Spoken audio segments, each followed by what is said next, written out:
Bonsoir à toutes et à tous. Bonsoir à notre invité Emmanuel Navon. Bonsoir Emmanuel, merci d'être avec nous ce soir dans cette configuration qui devient malheureusement une forme d'habitude de nous retrouver par Zoom.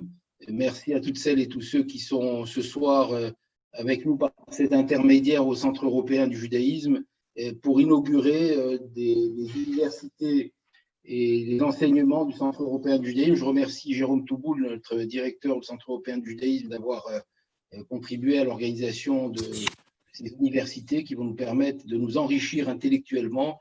Je pense que nous sommes dans un moment où les rencontres, les grandes conférences que nous pouvons avoir dans les différents sites de la communauté sont plus compliquées. Dans une période où c'est difficile aussi de faire voyager des intervenants comme Emmanuel Navon, qui nous a fait le plaisir d'être souvent à Paris pour nous aider à améliorer notre réflexion dans tant de domaines et dans tant de sujets.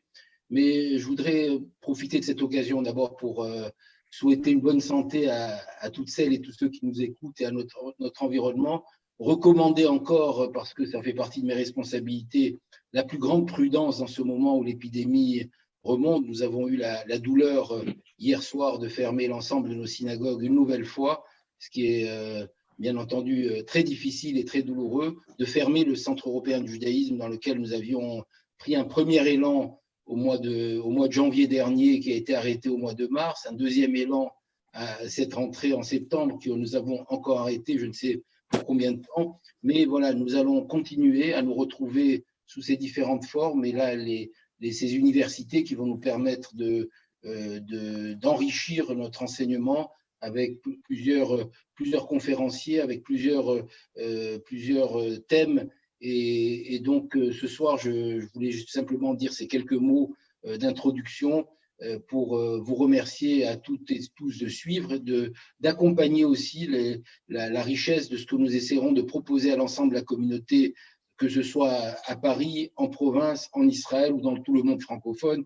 C'est aussi l'avantage de ces nouvelles technologies qui permettent à Emmanuel Navon d'être tranquillement en Israël, dans la dynamique israélienne, avec tout ce que nous connaissons de la force israélienne, mais d'être aussi par cet intermédiaire avec nous, et à la suite effectivement de la publication de votre nouveau livre, de nous enrichir effectivement de la façon dont les Juifs, à travers l'histoire, ont été peut-être un peu des diplomates et ont dû naviguer entre les antisémitismes qui ont pris plusieurs formes à travers l'histoire, et la nécessité de s'intégrer de façon assez exceptionnelle à l'intérieur des différentes nations dans lesquelles nous avons été éparpillés dans le monde, et jusqu'à aujourd'hui, avec l'indépendance d'Israël depuis maintenant, depuis qu'Israël renaît sur sa terre. Mais entre-temps, c'est toute une histoire qu'on va pouvoir traverser pendant les 3 séances qui vont lui être consacrées. Alors, merci à Emmanuel, merci à Jérôme d'organiser ces moments, et merci à tous ceux qui vont nous suivre ce soir et qui vont continuer à nous suivre dans toutes les initiatives qu'on essaiera de prendre et qui auront encore plus d'importance pendant cette période de confinement et de restriction de nos déplacements. Merci beaucoup. Merci beaucoup, Joël, et merci à Jérôme également pour l'organisation. Bonsoir à toutes et à tous. Je me fais un plaisir d'être avec vous ce soir. Donc, comme l'a dit Joël Merguet, effectivement, ces temps de confinement et de Covid-19 sont difficiles pour nous tous. En Israël aussi, nous sommes toujours confinés. D'un autre côté, il faut toujours essayer d'être un peu positif et voir le côté positif des choses. Ça permet effectivement par Zoom d'avoir ces conférences à travers le monde, entre Israël et la France, sans avoir nécessairement à se déplacer. Et donc, c'est également une opportunité d'échanger. Alors, comme l'a dit Joël, cette série de conférences, elle a lieu également dans le cadre de la publication de mon nouveau livre qui est sorti exactement hier en anglais. aux États-Unis, un livre dont je vais parler brièvement et comme je l'ai dit dans le cadre de la conférence d'aujourd'hui, il est prévu d'y avoir une version française de ce livre, puisque j'imagine que c'est la question que vous vous posez. Le livre est déjà en train d'être traduit en français et dès qu'on aura un éditeur, on pourra le publier en France. Publier un livre sur Israël en France n'est pas évident lorsqu'on n'est pas Shlomo Sand ou l'équivalent, mais enfin, on finira par y arriver. C'est un livre qui a, on va dire, un narratif sioniste, et donc c'est pas évident à vendre chez les éditeurs français, mais je pense qu'on finira par y arriver. Donc le livre est sorti, comme je vous l'ai dit hier, aux États-Unis, chez le plus ancien éditeur juif américain, Jewish Publication Society, et les universités universitaires de l'université du Nebraska. Le titre du livre est L'étoile et le sceptre, une histoire diplomatique d'Israël. Et l'idée du livre, c'est de montrer que, d'abord, c'est un livre, effectivement, qui, comme son sous-titre l'indique, une histoire diplomatique d'Israël, mais qui ne commence pas, évidemment, avec l'indépendance d'Israël en 1948, mais qui offre une perspective historique très large. Et c'était justement l'idée, une des raisons pour lesquelles j'ai écrit ce livre, parce que je pense que c'est une erreur de se limiter à l'histoire moderne d'Israël et qu'on ne peut pas comprendre, à mon sens, l'histoire diplomatique d'Israël sans l'inscrire dans un cadre historique beaucoup plus large. L'histoire du peuple juif, évidemment, n'a pas commencé en 1948. C'est une histoire qui est 3 fois millénaire et c'est à la fois ambitieux et nécessaire de donner cette perspective historique, ce que j'essaie de faire dans mon livre. Alors cette survie du peuple juif, elle est étonnante. Elle a étonné beaucoup de penseurs à travers les âges. Parmi beaucoup d'autres, Jean-Jacques Rousseau, qui écrit dans Émile qu'il est nécessaire d'étudier l'histoire du peuple juif pour comprendre le miracle de sa survie. Donc mon livre essaie de contribuer à cette étude. Et puis cette survie, effectivement, elle a également dérouté beaucoup d'historiens.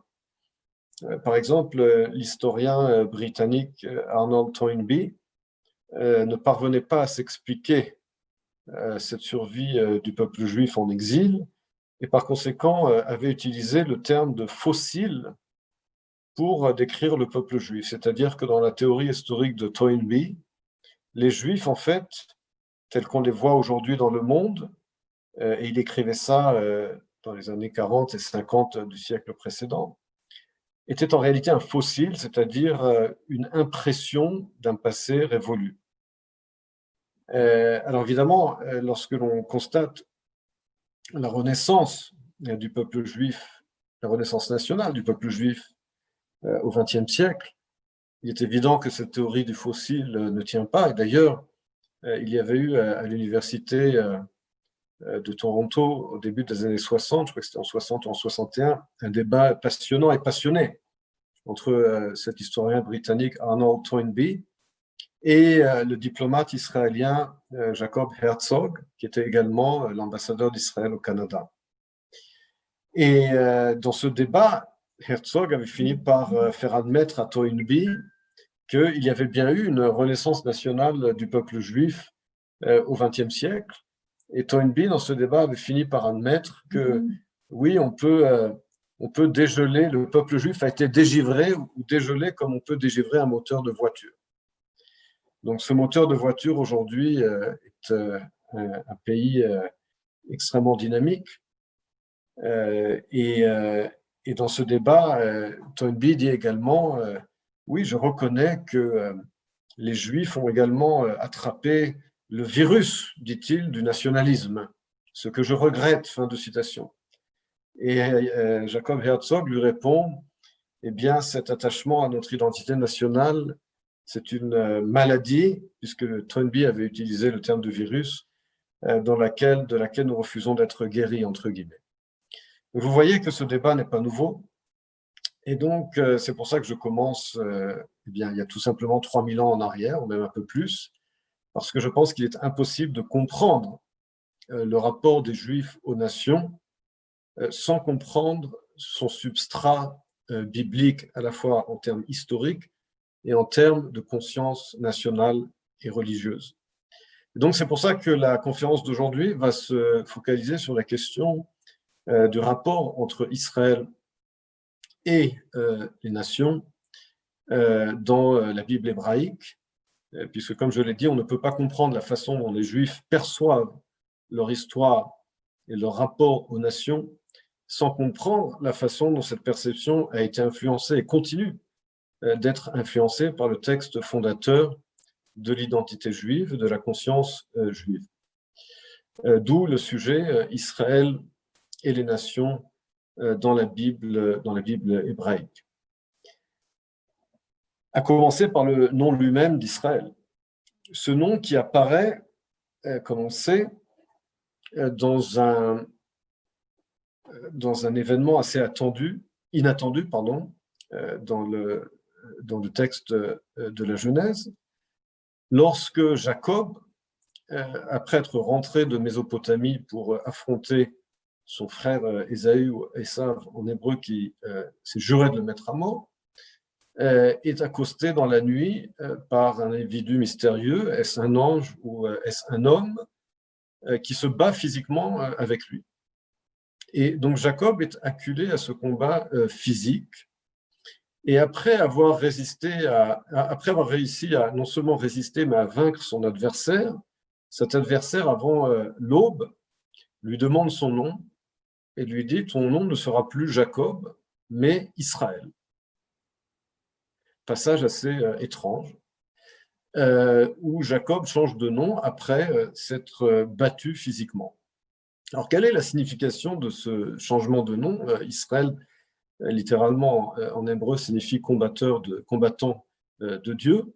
Il faut bien comprendre que Jacob est un jumeau et que son frère jumeau Esav est décrit dans la Bible comme un homme des champs et Jacob comme un homme des tentes. Autrement dit, si l'on regarde le texte biblique, Jacob, si vous voulez, est un Athénien et Esav un Spartiate. Jacob, c'est l'intellectuel frêle et Esav, c'est l'homme de la force physique sans aucune spiritualité. Et par conséquent, ni l'un ni l'autre n'est apte à hériter et à poursuivre l'héritage spirituel d'Abraham et d'Yitzhak. Et c'est uniquement lorsque Jacob prouve sa capacité et sa volonté de se battre physiquement dans le monde réel pour préserver son héritage spirituel qu'il devient Israël. Mais vous remarquerez que les noms Jacob et Israël ne cessent d'être utilisés de façon intermittente dans le texte biblique, bien que Jacob reçoive son nouveau nom Israël, eh bien le texte continue d'utiliser les deux noms de façon alternative. Ce qui n'est pas le cas lorsqu'il y a d'autres changements de nom dans la Torah, puisque lorsque Abraham devient Abraham, c'est définitif. Lorsque Sarai devient Sarah, c'est également définitif, on ne revient plus en arrière, alors que dans le cas de Jacob, les noms Jacob, Israël sont utilisés de façon alternative, parfois même dans le même verset. Donc il semble que cet équilibre que symbolise le nom Israël entre la spiritualité et la force physique soit une aspiration et pas un état en soi et pas un état final. En tout état de cause, cette nation juive ou hébraïque dans la Bible hébraïque est née finalement d'un acte d'émigration, puisque finalement Abraham devient le père de cette nation après avoir quitté sa terre natale au nom d'un idéal. Ce qui constitue une rupture avec les identités nationales historiques sous l'Antiquité, puisque historiquement, les peuples se sont toujours perçus comme étant les fils de la terre. C'est d'ailleurs la signification du terme autochtone en grec.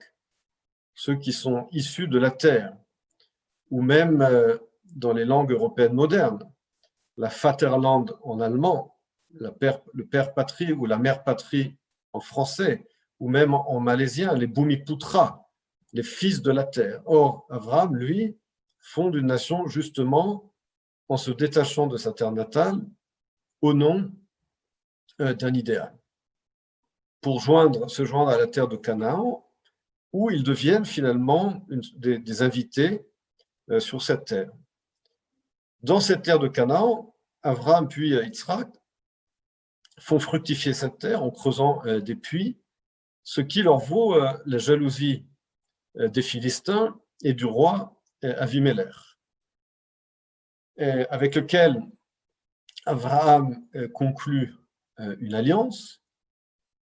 Et cette alliance, elle est remise en cause effectivement par Avimelech avec les descendants d'Abraham et d'Yitzhak, au moment de la vie de Jacob et d'Ésaü en terre de Canaan ou d'Ésaü. Et lorsque Jacob devient Israël, et son frère Ésaü jure de le tuer après s'être fait dérober la bénédiction d'Isaac, la tradition juive associe Ésaü à Rome et par extension à la chrétienté.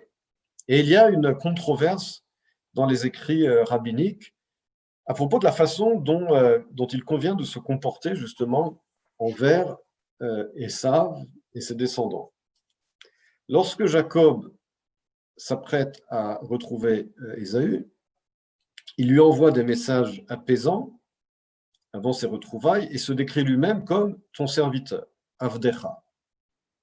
Le Midrash condamne ce comportement servile de Jacob et affirme même que 8 nations assujettiront Israël en contrepartie aux 8 reprises auxquelles Jacob a prononcé l'expression « ton serviteur » Avdecha en hébreu.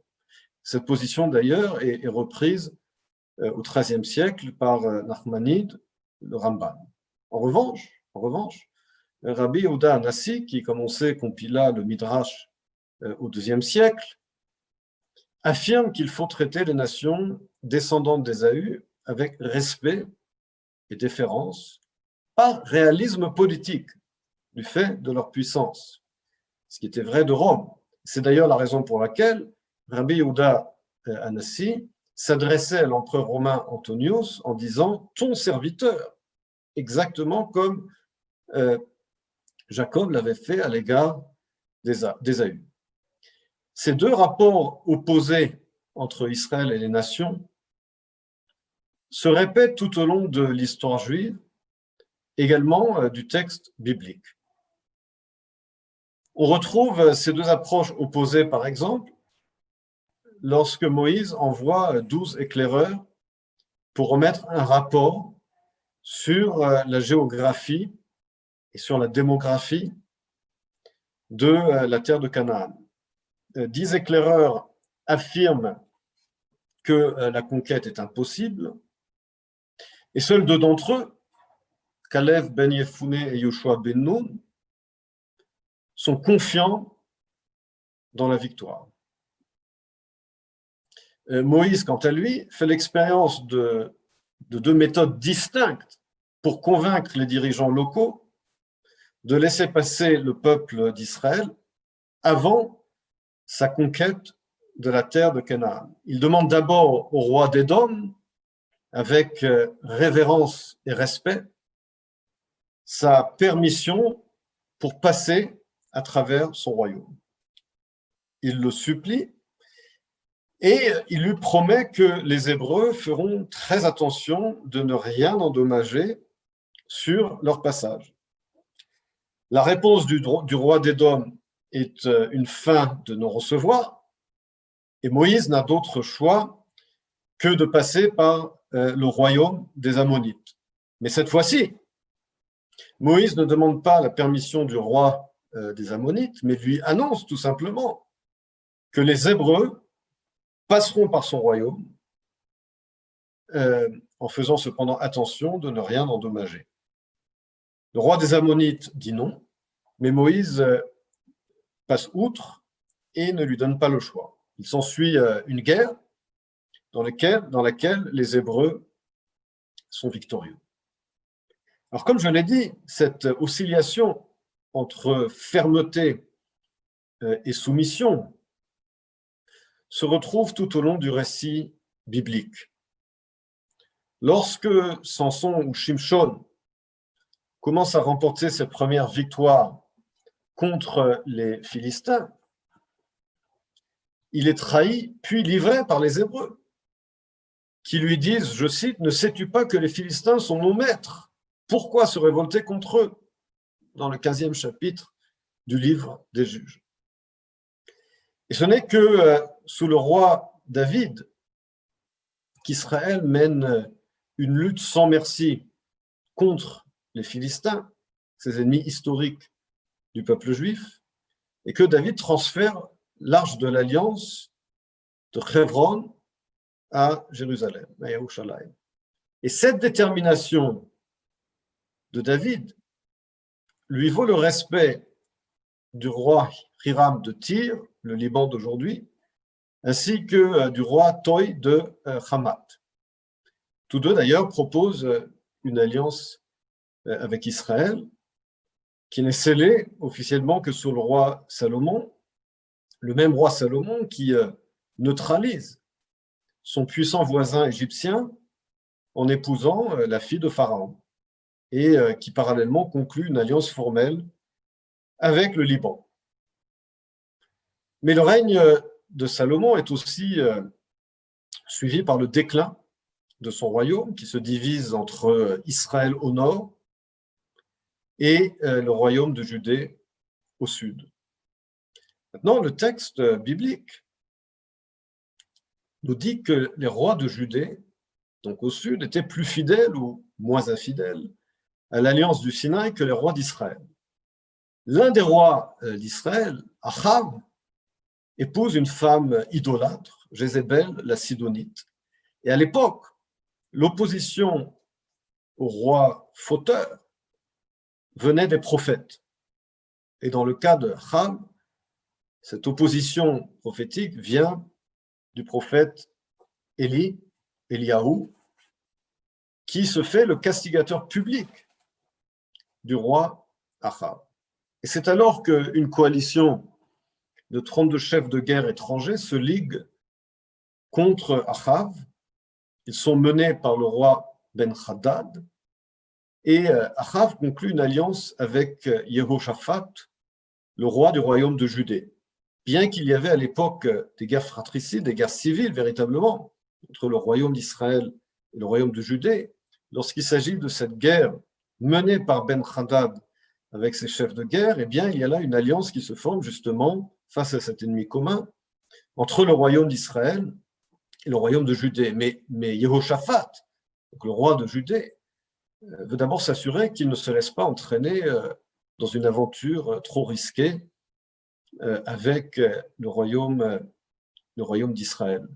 Et donc, il veut savoir justement ce que disent les prophètes d'Israël, qui sont censés être ce parlement, cette opposition au roi. Il s'avère que tous les prophètes d'Israël, tous soutiennent le projet militaire du roi Achav. Tous les prophètes, sauf un. Sur ces 400 prophètes, il y en a un qui est dans l'opposition. C'est le prophète Mika, ou Mikaïa en hébreu, qui affirme que Achav est un usurpateur et que ces soi-disant prophètes ne sont que des charlatans serviles. Et il finit par s'avérer que Mika avait raison, puisque l'aventure d'Achav avec Jehoshaphat se solde par un désastre militaire. Parmi les différents rois qui succèdent ensuite à Achav, le roi Jehoash de Judée, Jehoash essaie de rétablir l'ordre et la stabilité de son royaume et d'en éliminer l'idolâtrie, mais sa politique étrangère est une politique d'apaisement. Il accepte de payer les royaumes étrangers avec les trésors du temple, ce qui soulève évidemment la critique non seulement des prophètes, mais également des prêtres. Et ça n'est que sous le roi Osée, ou Hoshea, que la Syrie envahit le royaume d'Israël au nord et en exile ses habitants à Babylone. Le royaume de Judée au sud parvient à résister pendant plusieurs années sous le roi Ézéchias ou Chesquiaou, parvient à préserver l'indépendance de la Judée, mais ce sera l'un des fils de Chesquiaou, Ménaché, qui mène le royaume de Juda à sa perte. Et donc la Judée finit par être conquise et sa capitale, Jérusalem, détruite. Et c'est alors que le prophète Jérémie, Irmiyahu, offre une nouvelle approche que je qualifierais presque de révolutionnaire, dans cette tension dont j'ai parlé entre soumission et résistance, entre foi et réalisme.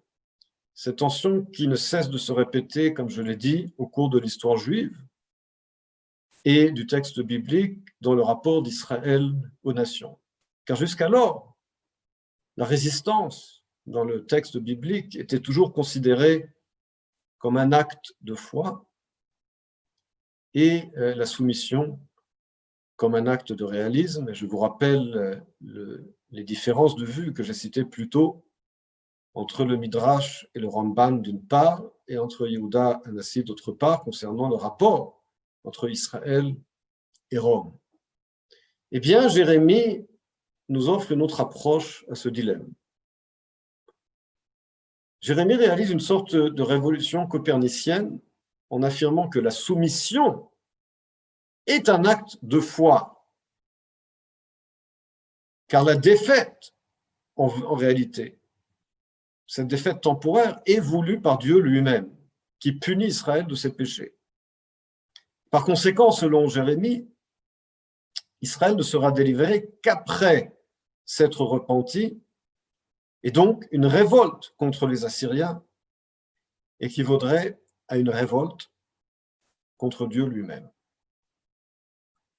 En tout état de cause, le fait justement que les Juifs, justement, sous l'influence peut-être de cette théologie presque révolutionnaire de Jérémie, perçurent traditionnellement leur défaite, non pas comme la fin de l'histoire, mais comme des déboires temporaires et d'une certaine manière mérités, auxquels se succéderont le retour et la rédemption. Eh bien, cela explique, à mon sens, justement, que le peuple juif ait survécu, contrairement aux autres peuples disparus de l'Antiquité qui, eux, percevaient leur défaite comme une fin de leur histoire et la défaite de leur Dieu au pluriel face aux autres panthéons des autres peuples. Tandis que le peuple juif, lui, justement du fait de cette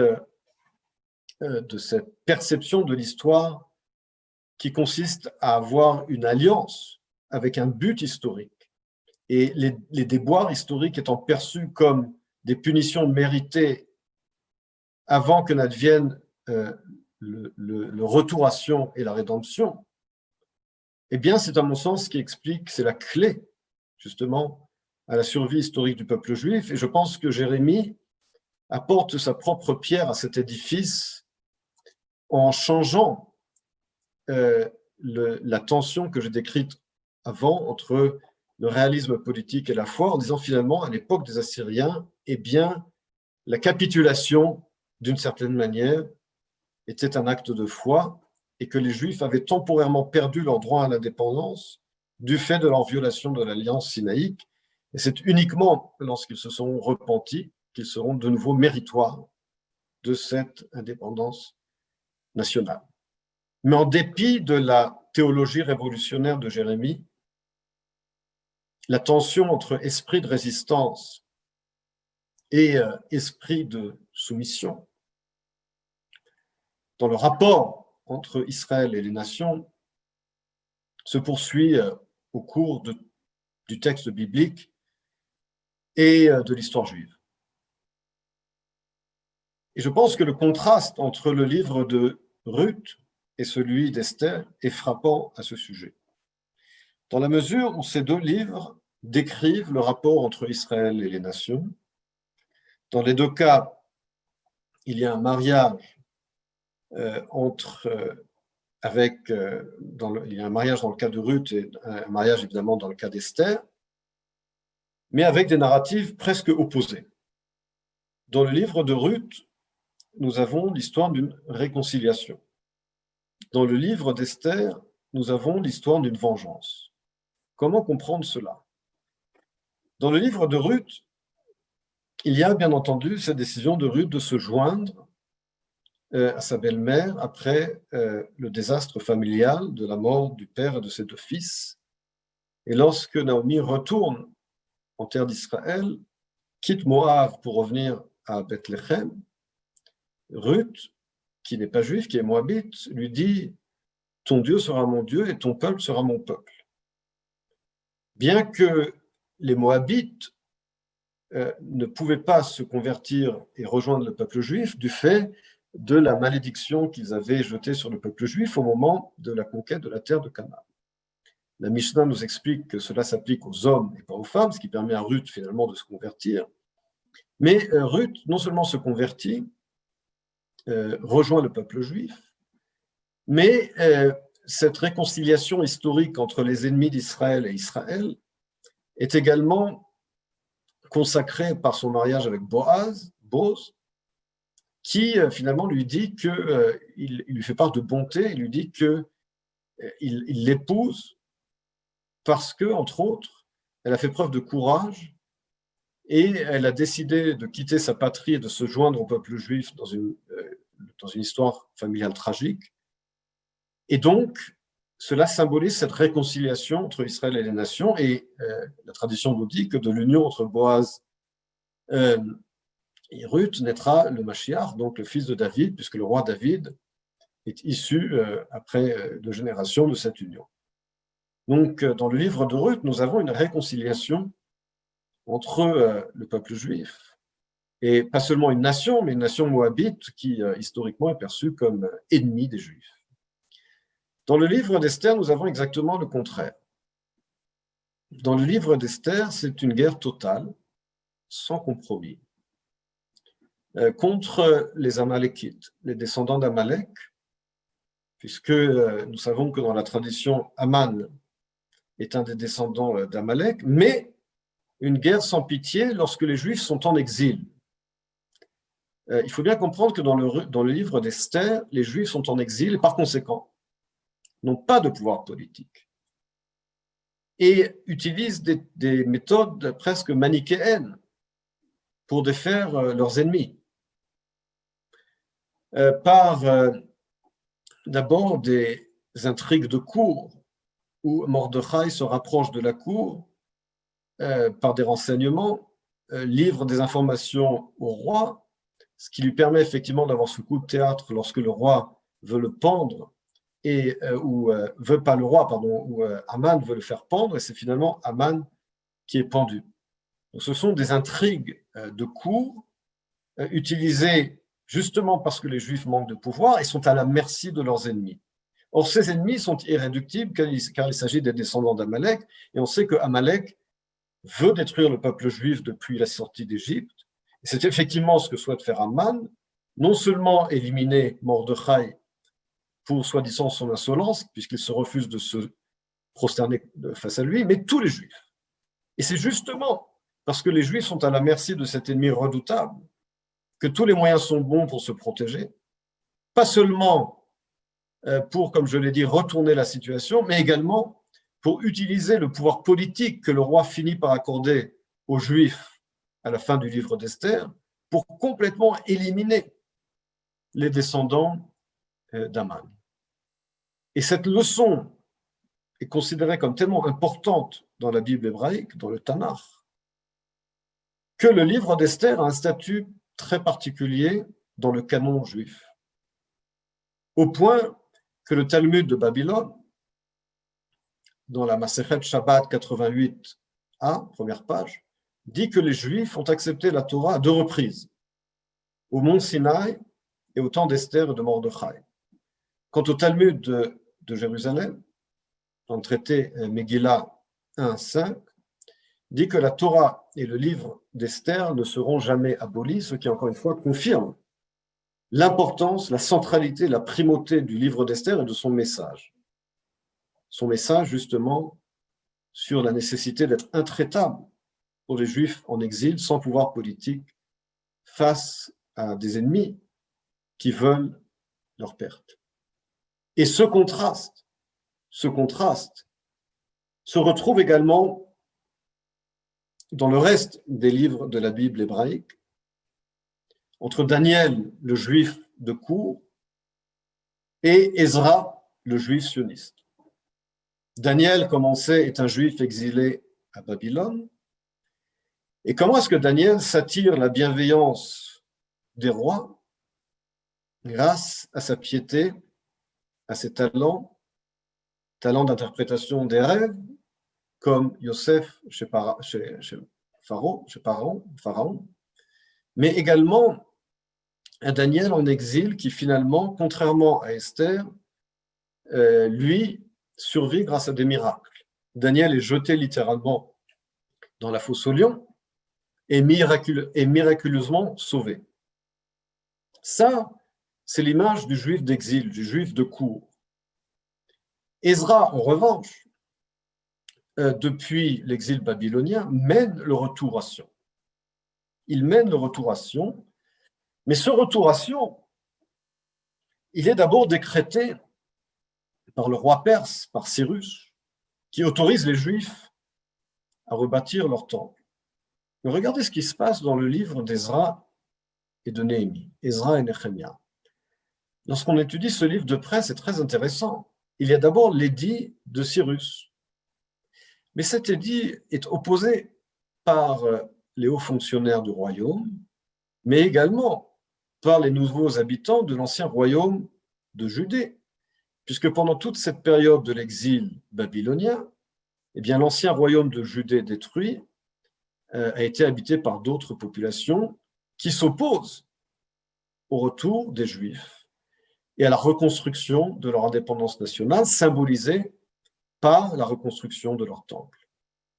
Vous voyez que lorsque l'Ecclésiaste, Qoéleth, dit qu'il n'y a rien de nouveau sous le soleil, eh bien, il y a là évidemment des répétitions de l'histoire juive, puisque à l'époque se développe déjà un combat ou des combats légaux, mais également une sorte de guerre de propagande, dans la mesure où la nouvelle population locale, qui forme à présent la majorité de ce qui fut la province de Judée sous les Assyriens, eh bien, cette population locale, en coopération avec la haute administration perse, parvient à convaincre le nouveau roi de Perse, Artaxerxès, que les Juifs, en réalité, sont des rebelles. Ils se sont rebellés dans le passé contre Babylone, ils se rebelleront maintenant contre la Perse. Et ils affirment que la reconstruction de leur temple est illégale. Vous voyez, le terme de construction illégale n'est pas nouveau non plus. Et donc, le roi Artaxerxès ordonne l'arrêt de ces travaux, qui ne reprennent que sous son successeur, Darius.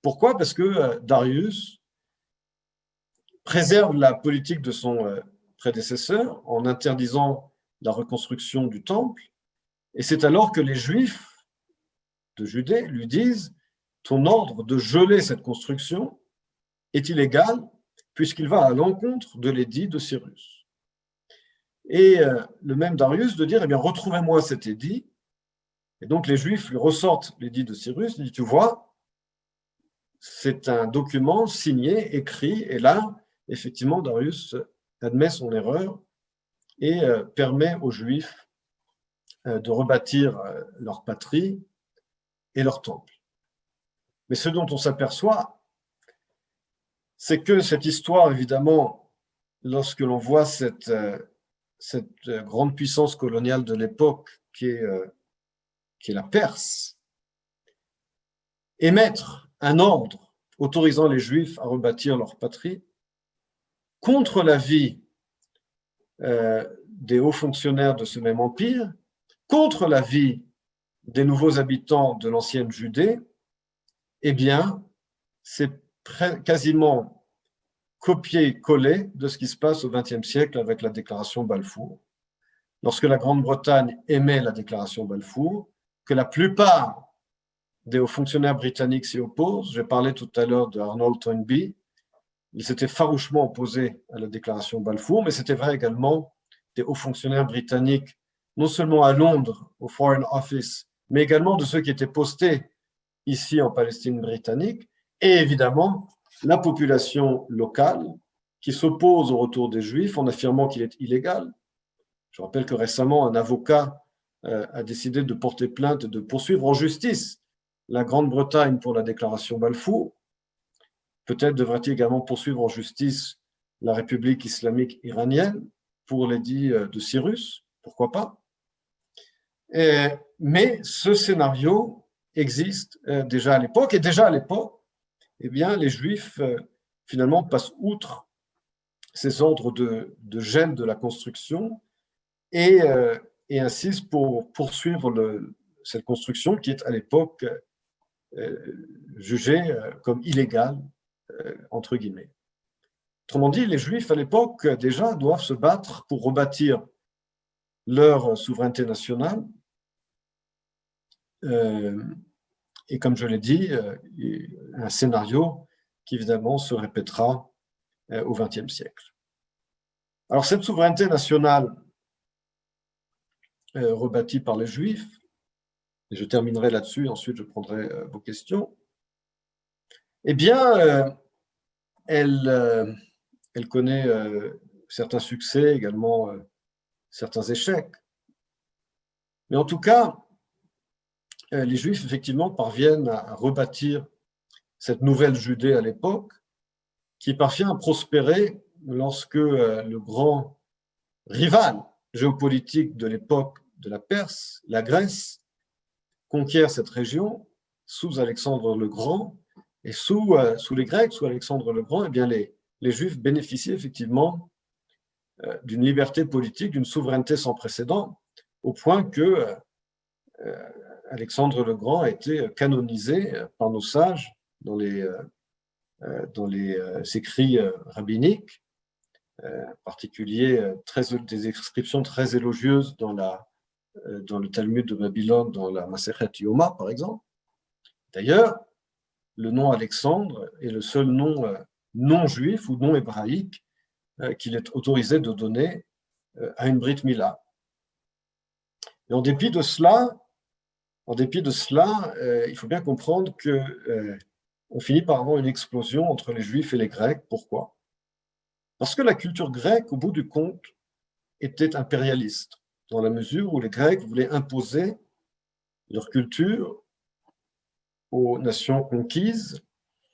Et dans cet impérialisme culturel, eh bien, les Juifs étaient différents. De la même manière que lorsque Haman essaie de convaincre Achashverosh d'exterminer les Juifs, il leur dit dans le livre d'Esther, « Il y a un certain peuple dans votre royaume dont les lois sont différentes des lois de tous les peuples du royaume. » Et cela reste vrai sous la domination grecque, où les Juifs restent très distincts dans un monde, dans ce que les Grecs appellent l'okoumene, le monde grec, où la plupart des intellectuels grecs de l'époque étaient très hostiles aux Juifs, dénigraient leur particularisme religieux et national. Et cette tension entre Juifs et Grecs, eh bien, elle arrive à son paroxysme sous l'Empire romain, qui est lui-même en grande partie l'héritier culturel de la Grèce, qui était très influencé par la culture grecque, et la plupart des hauts fonctionnaires romains eux-mêmes étaient de formation intellectuelle et de culture grecque avec une approche très hostile aux Juifs. Bien que sous l'Empire romain, en tout cas au début, le royaume de Judée jouissait de la Pax Romana, de prospérité matérielle, de stabilité politique. Alors pourquoi cette explosion ? Pourquoi cette explosion entre le royaume de Judée et Rome? Eh bien, parce que justement, les hauts fonctionnaires et empereurs romains, de plus en plus influencés par la culture grecque, menaient une politique de répression contre ce royaume de Judée, et cela nous mène évidemment à ce clash entre les Juifs, d'abord au sein du peuple juif, entre les hellénisants et les traditionalistes. Et puis, évidemment, cette guerre avec l'introduction de rites grecs au sein du temple de Jérusalem, avec la construction d'une acropole à Jérusalem, plus haute que le temple lui-même, eh bien, cela mène évidemment à la révolte des Maccabées, que l'on célèbre pendant la fête de Hanouka. Et la révolte des Maccabées est un succès militaire qui mène à une sorte de restauration. La restauration des Asmonéens, le royaume asmonéen est un royaume de restauration nationale et religieuse, de reconquête territoriale. Et les Grecs eux-mêmes sont acculés à reconnaître ce nouveau royaume juif rétabli des Asmonéens qui gagne en force militaire, en régénération religieuse et en reconquête territoriale. Donc il y a là un succès. Et pour revenir justement à cette dialectique au sein de l'histoire juive entre la résistance et la soumission, eh bien, à l'époque des Asmonéens, il y a une révolte qui réussit, qui mène à une restauration nationale que les Grecs eux-mêmes finissent par reconnaître. Et justement, lorsque l'Empire romain prend le contrôle de l'espace méditerranéen et de ce royaume asmonéen, eh bien, au début, il y a une véritable coopération entre le royaume de Judée et l'Empire romain, jusqu'à ce que cette dégradation ait lieu, où finalement cette assimilation forcée mène elle-même à un clash, et là, on a une révolte juive qui est un véritable échec, cette fois-ci. Échec dans la mesure où les Romains écrasent complètement la révolte de la province de Judée, et plus encore, évidemment, après la deuxième révolte, d'abord il y a évidemment l'écrasement de la révolte avec la destruction de Jérusalem et du temple en l'an 70. Donc là, on voit bien que cette politique de révolte, de fermeté, de fidélité se solde par un échec total, contrairement à ce qui fut le cas au temps des Asmonéens. Et puis évidemment, il y a le deuxième acte qui est l'acte final, je dirais, de destruction au moment de la révolte de Bar Korva. Bar Korva qui, lui, est un jusqu'au-boutiste, qui pense vraiment qu'il peut vaincre les Romains, l'Empire romain, la superpuissance de l'époque. Et là aussi, et on en parlera dans notre prochaine session, on voit un véritable conflit, une véritable session, un véritable débat d'idées au sein des grands rabbins de l'époque. Faut-il se révolter ou faut-il accepter la réalité du pouvoir romain? Et là, on retrouve effectivement cette même tension, ce même débat entre ceux qui sont des va-t-en-guerre, qui disent que l'on peut gagner au nom de la foi, et ceux qui disent qu'il faut reconnaître la réalité du pouvoir romain et se soumettre même de façon temporaire. Et donc, là, on n'est pas du tout dans le contexte théologique de Jérémie, puisqu'à l'époque des Romains, c'est véritablement les réalistes, entre guillemets, ou autoproclamés, face aux fidélistes, ou comme on dirait aujourd'hui, aux religieux, entre Bar Korva et ses opposants. Et comme on sait, évidemment, le nom de Bar Korva lui-même, fils de l'étoile, dans le Talmud de Jérusalem, et certains sages finissent par le décrire comme Bar Koziva, c'est-à-dire non pas le fils de l'étoile, mais le fils du mensonge. Donc on voit bien qu'au sein de la littérature rabbinique, il y a effectivement un véritable débat, un véritable désaccord sur la personnalité de Bar Korva et sur sa politique. Entre parenthèses, et je terminerai là-dessus, un débat qui se retrouve aujourd'hui dans l'Israël moderne, puisque l'histoire de Bar Korva fut le sujet d'un livre par un ancien officier de l'armée israélienne qui devint un universitaire à l'Université de Jérusalem, et Yehoshaphat Harkabi, qui écrit tout un livre sur Bar Korva dans les années 70, en affirmant que Bar Korva était un homme dangereux parce qu'il n'avait pas pris compte de la réalité et que son manque de réalisme avait porté atteinte au peuple juif. Donc c'est un débat qui n'est pas terminé, évidemment, mais comme je l'ai montré, c'est un débat que l'on retrouve en filigrane de l'histoire juive, dans le texte biblique, depuis la Genèse jusqu'au livre d'Ezra et de Néhémie, avec le retour à Sion, au cours de l'histoire juive. Et comme je l'ai dit, cette souveraineté retrouvée à l'époque d'Ezra et de Néhémie finit par être rasée par l'Empire romain. Et ce que nous verrons dans notre prochaine session, c'est que même en exil, il y avait une diplomatie juive destinée justement à maintenir un certain pouvoir politique en l'absence d'État. Et de la même manière qu'on ne peut pas, à mon sens, comprendre la diplomatie d'Israël à l'époque moderne sans la regarder dans le contexte plus large d'une histoire juive vieille de plus de 3000 ans, et on ne peut pas effacer cette diplomatie pendant les années d'exil, puisqu'évidemment, la diplomatie est une affaire d'État, mais il y avait, en tout cas je l'affirme dans mon livre, on peut parler de diplomatie juive en exil, de la façon dont les communautés, les chefs de communautés défendaient les intérêts du peuple juif en exil face aux grandes puissances, et évidemment, a fortiori avec l'établissement du mouvement sioniste comme mouvement politique à la fin du XIXe siècle, qui automatiquement fait de ses dirigeants des diplomates, même en l'absence d'un État. Et donc, c'est ce que nous verrons dans notre prochaine session. Donc, j'ai laissé suffisamment de temps pour vos questions. J'imagine que cela va être géré soit par Jérôme. Qui est-ce qui doit gérer la session des questions? Je laisse. Je suis en train de regarder si c'est moi qui dois faire ça directement en prenant vos questions sur le chat, ou bien est-ce que oui, bonsoir Emmanuel. Merci beaucoup pour l'intervention, c'était passionnant et merci à tous pour votre participation et votre engagement. Donc c'était un moment symboliquement important pour nous ce soir parce que finalement on lançait ces universités du Centre européen de judaïsme avec votre intervention. Et donc je vous remercie d'avoir inauguré. Je remercie tous les participants qui ont été très nombreux à y voir participer. On va vous communiquer l'ensemble du programme des cours qui vont avoir lieu donc par Zoom durant cette période de confinement.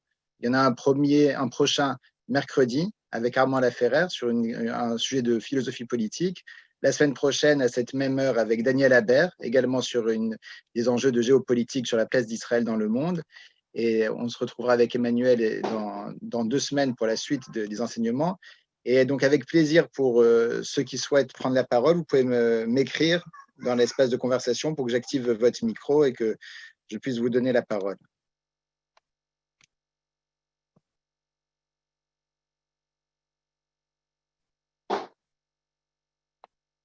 Peut-être même vous avez la possibilité d'activer vous-même vos micros. Je ne pense pas les avoir bloqués, mais sinon, manifestez-vous sur l'espace. On peut poser une question? Voilà, allez-y, très bien. Donc, vous avez accès Ariel Carciente de Jérusalem, merci beaucoup. Grâce à Dieu, nous avons ce Zoom qui couvre la planète. Ces derniers temps, il y a eu plus de 23 000 kilomètres de fibres qui ont été placés. Alors, on dit qu'Imala Hachem Dera et Hachem. Mais la question que je pose, est-ce que le fait, quand vous avez parlé tout à l'heure de notre ancêtre Jacob, qui avait séparé, avant la rencontre, sa famille, disons, en 4 camps, en 4 groupes, il avait dit que s'il vient sur le premier camp, alors l'autre camp restera. Est-ce que le fait, depuis la Babylonie jusqu'à l'Espagne, on peut dire avec les Phéniciens à l'époque David, est-ce que aussi cet éparpillement a fait en sorte que là où ça a été détruit, et et de l'autre côté, il y a des gens qui sont restés, et il y a eu un redémarrage. Après la destruction de la Babylonie, nous avons eu l'Espagne. Après l'Espagne, on a eu la Pologne. Après la Pologne, normalement, ça aurait dû être l'Afrique du Nord avec le Maroc en tête, 350 000 personnes. Ensuite, tout le monde a décroché. Est-ce que le fait d'être éparpillé a apporté aussi quelque chose à cette survie? Merci. Je pense justement que, comme je l'ai dit, le livre d'Esther apporte la réponse à cette question, puisque je pense que le message du livre d'Esther est très clair et que son statut particulier dans la littérature rabbinique est très révélateur, dans la mesure où le message du livre d'Esther est de dire qu'en état d'exil, en l'absence d'État et par conséquent de force physique, cette force physique dont manquait Jacob, puisque Jacob était, comme je l'ai dit, l'homme des tentes. J'ai utilisé l'expression spartiate et athénien pour parler d'Ésaü et de Jacob. Eh bien, comme je l'ai dit, c'est uniquement lorsque Jacob finit par accepter et comprendre qu'on ne peut pas s'en tenir uniquement à la spiritualité sans la force physique qu'il devient Israël. Mais il ne devient jamais véritablement Israël puisque son nom ne cesse de changer. Et lorsque ses fils Shimon et Lévi utilisent une force excessive contre le roi de Shrem, eh bien, Jacob est outré. Et d'ailleurs, le texte utilise bien le nom Jacob était outré, pas Israël, puisqu'il semble qu'il n'ait jamais complètement internalisé son nouveau nom et ce que ce nouveau nom implique. Alors, le livre d'Esther, comme je l'ai dit, a un message très clair, qui est qu'en exil et en l'absence de pouvoir politique, eh bien, il faut être intraitable avec ses ennemis. Et lorsque le livre d'Esther dit intraitable, il veut dire ce qu'il dit, puisqu'on voit très bien que ce n'est pas uniquement que les Mordechai et Esther obtiennent un nouvel ordre du roi pour préempter leurs ennemis, c'est qu'ils utilisent cet nouvel ordre pour éliminer effectivement leurs ennemis et tous les descendants d'Aman.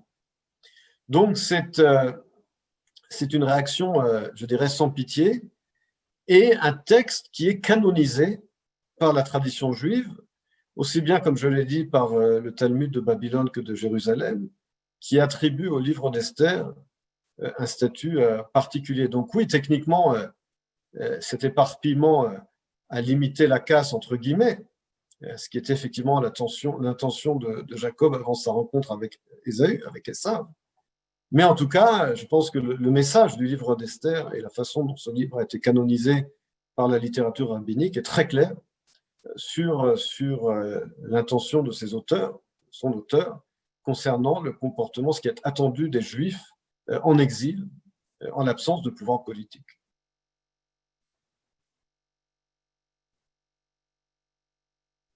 Merci. Merci Emmanuel. S'il y a d'autres questions, n'hésitez pas, vous avez la main sur les micros.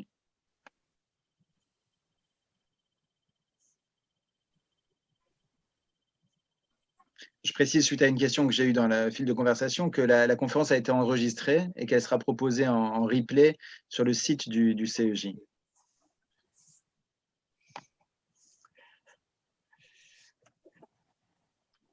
Je peux poser une question par rapport à Esther. C'est quand même un petit peu différent parce que ils avaient besoin de l'autorisation du roi pour éliminer leurs ennemis. C'est-à-dire que ce n'est pas un statut indépendant, c'est le statut de c'est-à-dire qu'on dépend entièrement du chalit, enfin, de celui qui est le gouvernement de l'époque. Ça ne s'est pas reproduit jamais dans l'histoire qu'un gouvernement a donné l'autorisation aux Juifs de se défendre, etc. Et on a eu d'autres persécutions qui se sont réalisées dans l'histoire. Donc c'est un peu spécial, le livre d'Esther. Oui, c'est sûr, mais d'abord, le livre d'Esther, ne considère pas évidemment, ne considère pas du tout l'exil comme un idéal, au contraire. Et il faut bien comprendre aussi que la façon dont Esther et Mordechai obtiennent cet ordre, ce nouvel ordre du roi, n'est pas le résultat du hasard, mais d'une stratégie. Puisque Mordechai, petit à petit, s'approche du cœur du pouvoir par le biais du mariage effectivement d'Esther, mais également de ces renseignements au sein de la cour, mais également, n'oubliez pas, du risque énorme que prend Esther au risque de sa vie. Puisque si elle n'avait pas pris le risque de mourir finalement, en se présentant dans la cour du roi sans autorisation préalable et sans invitation, eh bien, elle aurait pu être mise à mort. Et c'est justement la raison pour laquelle Mordechai lui dit, c'est soit tu meurs toi et nous tous, ou bien ou tu peux nous sauver tous. Donc, cet ordre du roi n'est pas, si je peux me permettre d'utiliser cette expression qui n'est pas forcément appropriée dans ce cadre, n'est pas l'action du Saint-Esprit. C'est véritablement le résultat d'une stratégie presque, je dirais, manichéenne. Et cela fait partie, je pense, très clairement du livre d'Esther, de ne pas avoir peur, de ne pas avoir froid aux yeux, de ne pas avoir peur d'utiliser le pouvoir et la stratégie lorsqu'il le faut, lorsque le peuple juif est en danger et que le peuple juif n'a pas justement les moyens de se défendre du fait justement de son état d'exil. Oui, bonjour. Bonjour Emmanuel, merci pour cette conférence très intéressante. Deux petites questions, si vous permettez. Je voulais revenir sur la période de l'entre-deux-temples pour ma compréhension de cette période était que la diplomatie, que ce soit le royaume de Juda ou le royaume d'Israël, était très opportuniste. On le voit avec les Philistins, avec même l'Égypte, puisqu'un coup, ils sont appelés par les Juifs en support, ensuite ils redeviennent des ennemis, pareil pour les Babyloniens, etc. Et vous semblez dire qu'en fait, derrière tout ça, en fait, c'était une stratégie diplomatique qui était étudiée et réfléchie. Et je n'ai pas complètement ce sentiment au travers de ma lecture de l'histoire. Ça, c'était ma première question. Donc, est-ce que vous avez le sentiment que c'était construit ou c'était un peu anarchique, ce qui nous a valu d'ailleurs de nous diviser, de nous entretuer?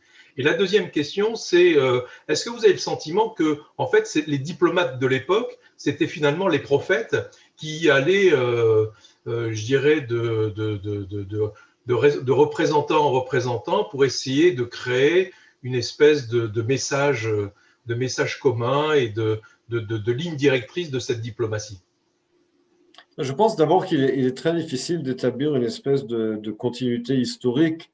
D'abord, il y a la connaissance historique et je dirais archéologique et la Bible hébraïque, le Tanakh en hébreu, les livres évidemment des rois et des prophètes ont une certaine valeur historique, mais il ne s'agit pas d'un livre d'histoire. Donc il faut bien comprendre qu'il ne s'agit pas là d'historiographie au sens strict et qu'il est très difficile de dégager des différents livres de la Bible hébraïque une stratégie diplomatique ou militaire. Ça me semble impossible.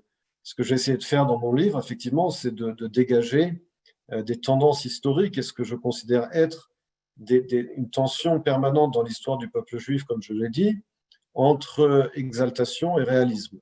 Ou plus exactement, et c'est d'ailleurs la raison pour laquelle j'ai choisi ce titre, de l'étoile et du sceptre, dans la mesure où l'étoile de David symbolise la spiritualité, le sens d'avoir une mission historique, et le sceptre symbolise le pouvoir temporel, puisque dans le livre d'Esther dont nous avons parlé, le sceptre est le symbole ultime du pouvoir politique. D'une certaine manière, pourquoi cette expression l'étoile et le sceptre? Mais justement, du fait de ce verset dans le livre des Nombres, lorsque Bilam est payé par le roi Balak pour maudire les Hébreux et finit par les bénir, et l'une de ces malédictions devenues bénédiction est ce fameux verset, une étoile sortira de Jacob et un sceptre d'Israël. Donc cette tension, cet équilibre entre le pouvoir sans spiritualité, et on peut définir ça comme réel politique ou réalisme politique, et la spiritualité sans le pouvoir politique, c'est une tension qui se répète dans l'histoire du peuple juif, également dans la période d'entre-deux temples. Et je pense que, par exemple, vous avez utilisé le terme d'opportunisme. Je pense qu'effectivement, il y avait de l'opportunisme à l'époque du roi Hérode, qui, lui, véritablement était… Aujourd'hui, on utiliserait presque le terme de collaborateur vis-à-vis des Romains. Il était extrêmement proche du pouvoir romain. D'un autre côté, à l'époque de la période de la révolte de Bar Kokhba, eh bien, Rabbi Akiva, qui soutint Bar Kokhba, était également un diplomate, puisqu'il était également représenté à la cour de Rome comme ambassadeur de la province de Judée. Donc, je pense qu'il est difficile d'un côté d'identifier une continuité en termes de politique étrangère dans la période de l'entre-deux-temples, on va dire. En revanche, ce que je pense qu'il est possible d'identifier non seulement pendant cette période, mais de manière générale au cours de l'histoire juive, c'est justement cette tension qui se répète entre la spiritualité sans pouvoir et le pouvoir sans spiritualité. D'ailleurs, quelque chose que l'on retrouve à l'époque du sionisme moderne, puisqu'il y avait certains courants au sein du sionisme qui voulaient se couper complètement de la tradition juive et de l'histoire juive. Il y avait le Bund en Russie, mais il y avait également les Cananéens en terre d'Israël, qui, eux, voulaient d'un nationalisme complètement coupé de la spiritualité et de l'histoire juive. Et puis, à l'autre extrême, vous aviez les philosophes juifs allemands qui, eux, n'acceptaient que la spiritualité et rejetaient par principe toute forme de pouvoir politique, comme Franz Rosenzweig ou Hermann Cohen, pour qui le sionisme était une abomination, justement parce que, dans leur vue du monde, eh bien, les Juifs avaient un rôle spirituel et devaient justement se détacher de tout pouvoir politique pour ne pas souiller, entre guillemets, leur mission spirituelle. Donc vous avez là deux extrêmes, je dirais, de cette approche entre l'étoile et le sceptre que l'on retrouve également à l'époque moderne.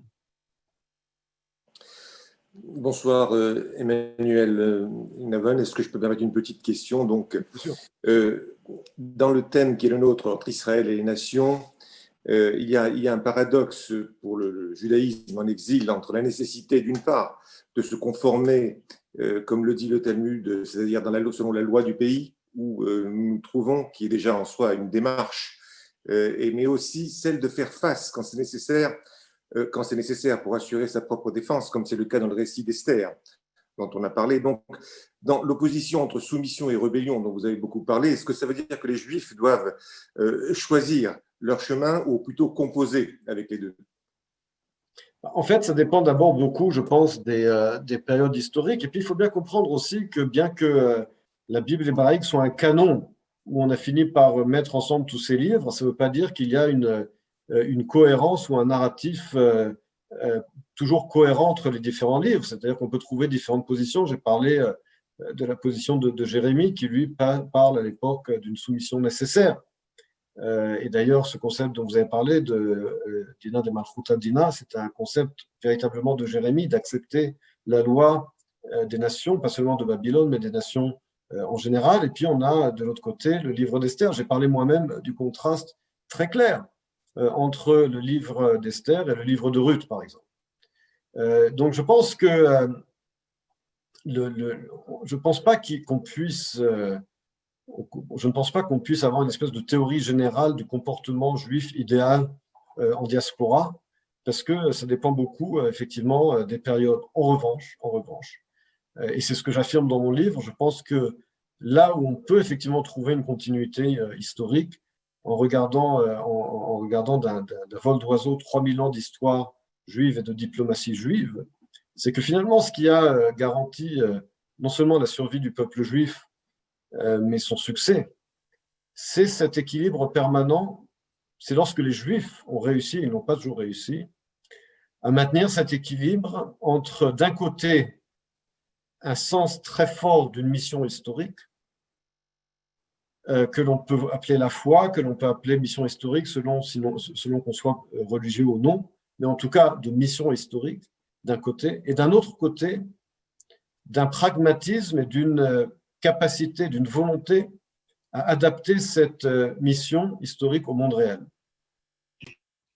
C'est-à-dire d'allier finalement, et c'est ça justement à mon sens, la signification du nom Israël, de savoir trouver cet équilibre délicat et difficile souvent entre ce sentiment très fort d'une mission historique et cette capacité de l'adapter dans le monde réel et de ne pas être un puriste comme avait pu l'être Jacob avant de devenir Israël, ou comme avaient pu l'être les philosophes juifs allemands du début du XXe siècle qui rejetaient complètement le pouvoir temporel.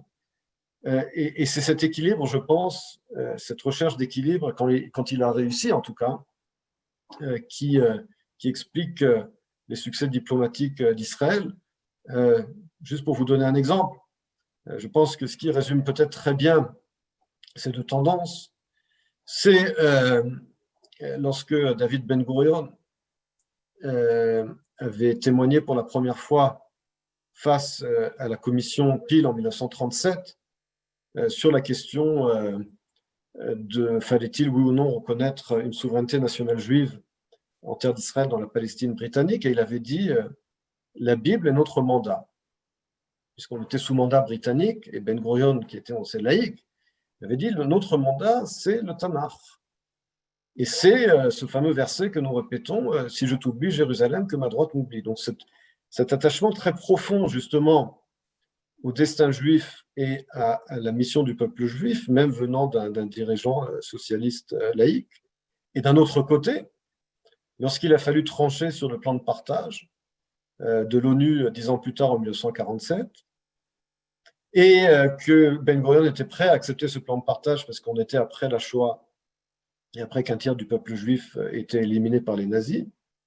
Et lorsqu'on a rappelé à Ben Gurion comment pouvait-il accepter ce plan de partage qui laissait Jérusalem, donc Sion, en dehors de l'État juif, et lorsqu'on lui a rappelé la décision du Congrès juif qui s'était tenu, du Congrès sioniste, pardon, qui s'était tenu en 1941, évidemment pas en Europe, mais aux États-Unis, et où avait été adoptée en 1941 la fameuse décision Biltmore, parce que cette décision du Congrès sioniste s'était tenue dans l'hôtel Biltmore à New York. Et la décision de la Convention sioniste, enfin du Congrès sioniste en 1941, la fameuse décision Biltmore, parlait d'exiger d'établir un État juif, un Commonwealth, une république juive sur l'entièreté du mandat britannique.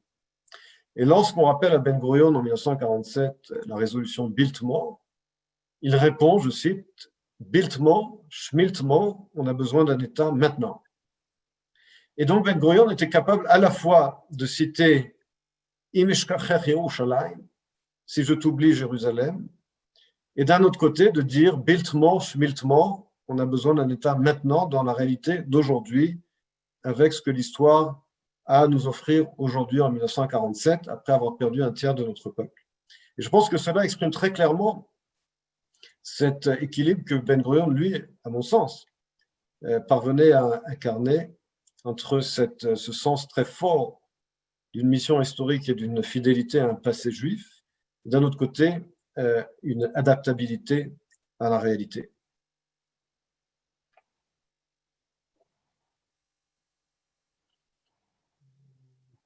D'autres questions? Merci Emmanuel. S'il y a encore d'autres questions, on a 10 minutes à peu près, si vous le souhaitez.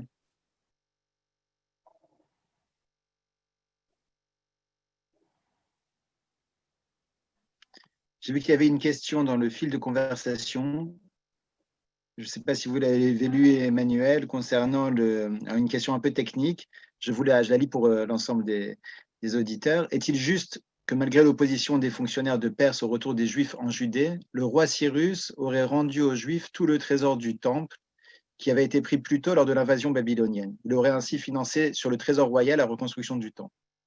Alors, c'est ce qu'il est dit effectivement dans les livres d'Ezra et de Néhémie, qu'effectivement une partie des trésors du temple avait été récupérée pour financer la reconstruction. Donc, c'est en tout cas très clairement ce qui figure dans le livre d'Ezra et de Néhémie ou de Néhémie. Très bien, merci beaucoup. Alors, S'il n'y a pas d'autres questions, on va remercier Emmanuel pour ce brillant exposé. Vous donnez rendez-vous à tous ceux qui le souhaitent mercredi à 18 h pour une conférence donc, de philosophie politique très intéressante sur les influences juives dans la philosophie politique moderne depuis la Renaissance par Armand Laferrère, qui est un normalien qui a une brillante carrière d'industriel, mais également professeur de philosophie politique à Sciences Po. Donc, ce sera passionnant. Et la semaine prochaine, donc, comme je l'ai dit, avec Bernard Haber, d'une manière plus générale, on vous tiendra au courant du programme de ces universités du Centre européen de judaïsme, qu'on a eu plaisir d'inaugurer ce soir avec Navon, et qui vient, si vous voulez, en complément également de tout l'aspect de pensée juive que l'on propose également, qu'on va développer sur Zoom pendant la période du confinement, qui seront cette fois-ci plus des enseignements à la fois de Torah, des études bibliques ou talmudiques, qui viendront, si vous voulez, nous remplir la mission du CEJ, qui est à la fois de proposer un enseignement intellectuel de haut niveau comme ce soir, également un enseignement de pensée juive approfondi. Voilà, alors vous pouvez voir toutes les informations sur le programme sur le site du CEJ, cejparis.com, et on vous tiendra au courant également directement par mail, puisque maintenant on a vos coordonnées. Merci encore à tous. Merci beaucoup, Emmanuel Navon. Merci à vous. On se revoit donc dans 2 semaines pour la suite. On se retrouve dans 2 semaines. Exactement. Merci, bonsoir. Bonne soirée à tous. Bonne soirée. Merci. Prenez soin de vous.